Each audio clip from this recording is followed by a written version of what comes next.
Hi, Shep Hyken, your customer service and experience expert, and today we're going to talk about what to do when you're running late. Now, here's an idea. Never be late. But that's not reality. It's going to happen. And if not, it's when it's going to happen. But then you might say something like, well, sometimes it's not my fault. Okay, it may not be your fault. For example, you may be driving to a lunch meeting and a car accident shuts down the highway. Or it can be a delay in shipping a product. Maybe a customer orders something 3 days before Christmas and you send that order out the very same day, but the backup at the post office causes a delay. Or perhaps there's a supply issue and you can't get the parts to manufacture your products. Now, none of these are your fault, but the customer doesn't always see it that way.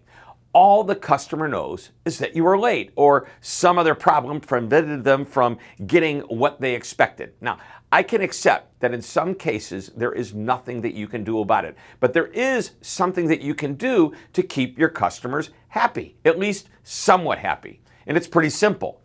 Be proactive and reach out to the customer before they notice the problem.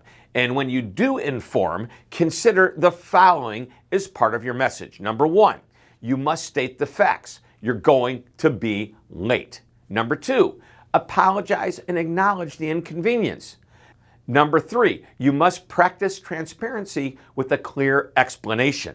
Number four, you must make a promise of a new date and or time. It could be 15 minutes late for a meeting or 15 days or more late for a shipment, but be realistic. You don't want to have the same conversation again.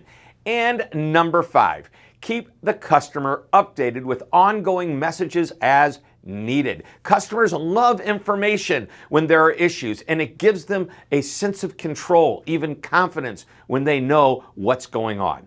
So call a customer when you hit the traffic versus 2 minutes before you're supposed to be at lunch. Track the shipments on behalf of your customers and inform them when their package is supposed to arrive. And if you know there are supply issues, you typically learn about them in advance, so let your customers know about them in advance as well. Customers want and expect you to be proactive with your communication, especially if something is wrong. Now, our customer service research found that 81% of the over 1,000 customers that we surveyed expected companies to reach out to them as soon as possible if there's a problem.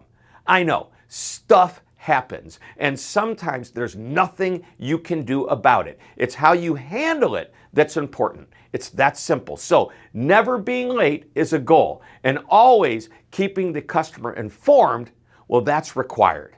Well, I hope you enjoyed this short lesson. Thank you very much for tuning in. This is Shep Hyken reminding you to always be amazing.